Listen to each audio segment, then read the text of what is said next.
Okay guys, dire-diretso na tayo. And kung na-miss nyo po yung first video, pwede nyo i-check na about top trending stocks yun. And don't forget to subscribe sa ating channel and paki-press na rin yung notification bell para palagi po kayo manonotify sa mga bagong videos na i-upload natin. So, wait lang. Yung list natin guys, ayun, SCC. Same set lang, ayan. Of course, para sa ano to, sa update. So, sa ngayon, medyo hindi maganda itsura, no? Kay pulado sa weekly. O ngayon, silipin natin dito sa daily. Ayan. So, anong nangyari kasi, wala. Nahirapan dito eh. May confluence sa trend line, sa may 200 day, plus meron pa sa resistance sa horizontal. Ayan. Kaya ako nag-breakout dito, sobrang solid, ano. Ayan, pero yun nga, hindi nangyari guys. So far, ang inabangan natin dito, possible bumalik sa may support. Somewhere here, malapit sa 31.8. Ayan. Sa may loob ng green box na to. And since na-reject doon, wala.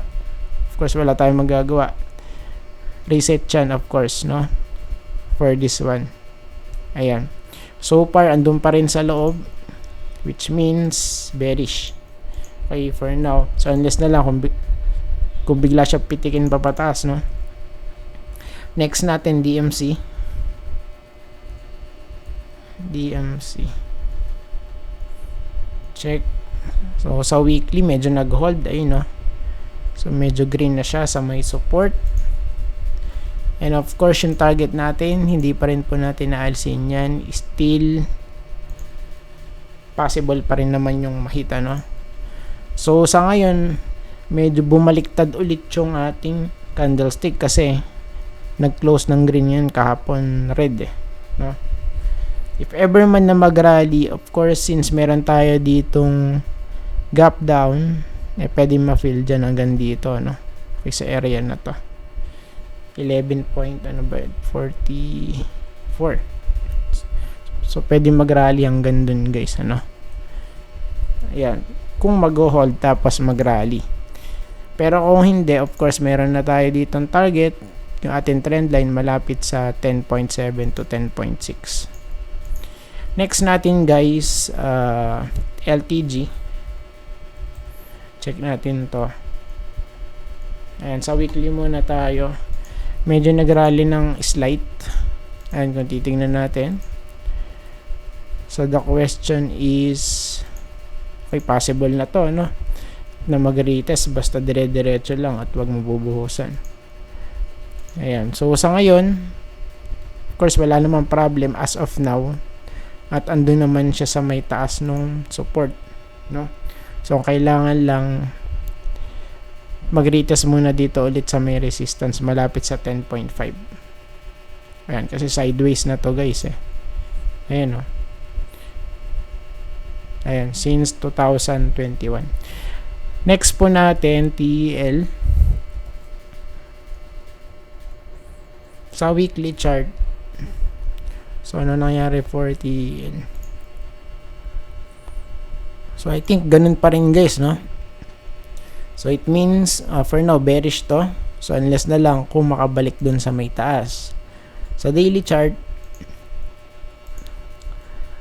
medyo alanganin pa rin. Ayan, kasi kahapon, ano siya, green siya. No? Ngayon naman, nag-close na pula. So, it means, kung magpapatuloy ito, pwede itong malaglag dito, guys. 1380 to 1340 kasi ito yung ano niya, mga next support niya, no? First and second, guys. So, nag-aabang na yan. Plus, retest dun sa may 200. So, yun nga lang, pagka, ano nga to, nalaglag sa may 200, yun ang delikado for TEL. Ayan. Of course, update natin yan, ano? ALI, next. Sa weekly, ano nangyari? So, So still medyo berde pa rin dito, pero mukhang alanganin guys. And yung 200 natin nandito sa may support, malapit 31.56 para ma-hit yun, malapit dun guys. Sa daily chart, so ito na ang problem. Nagrally, yes, nagrally 2 days yan, okay, tapos bumaloktot ulit. So it means bearish, okay. So sinabi na natin to lower highs and lower lows. Ayan. And of course, possible na malaglag dito yan sa may 200, malapit sa 32. And kasi dito may confluence sa may horizontal support. So I think dito, of course, mataas yung chance na magkakaroon ng bounce, okay, pagka na-hit yung support. Then last but not the least, etong globe, check natin sa weekly. Okay, so medyo maganda pa rin at nag-hold naman sa may 200 plus confluence dun sa may horizontal support.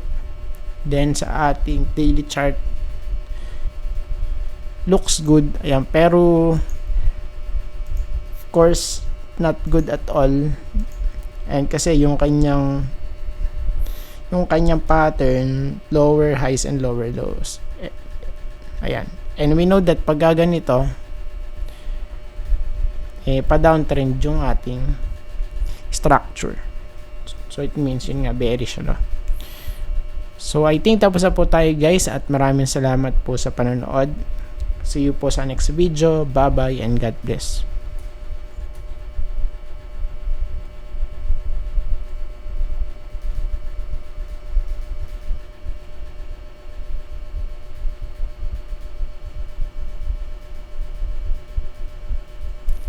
O ayan, so since 7 minutes pa lang naman at medyo maaga tayo, of course mag-update tayo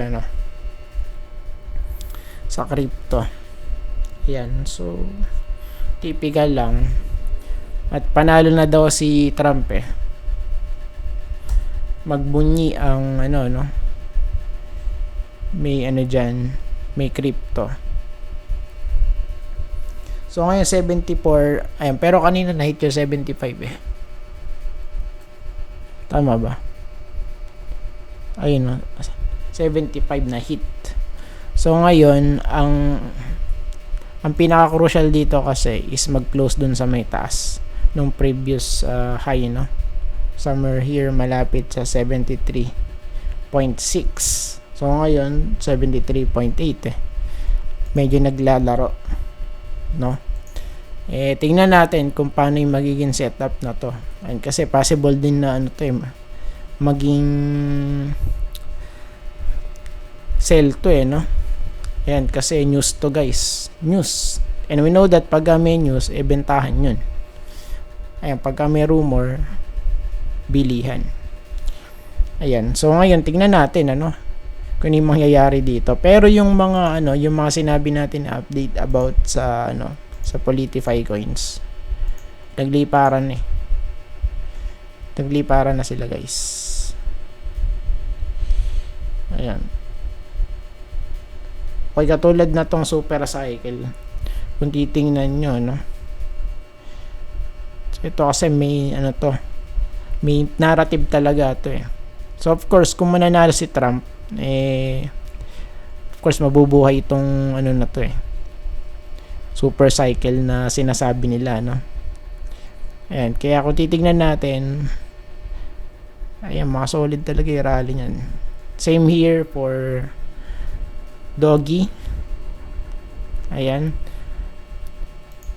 of course nalilink din to kay kay Elon Musk.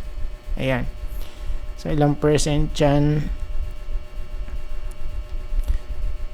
yung peak niya 1000%. Nung 5 lang yan kahapon guys. Di ba?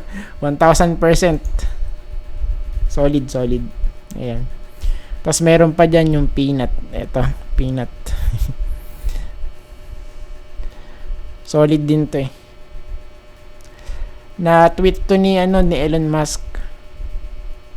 Ayan,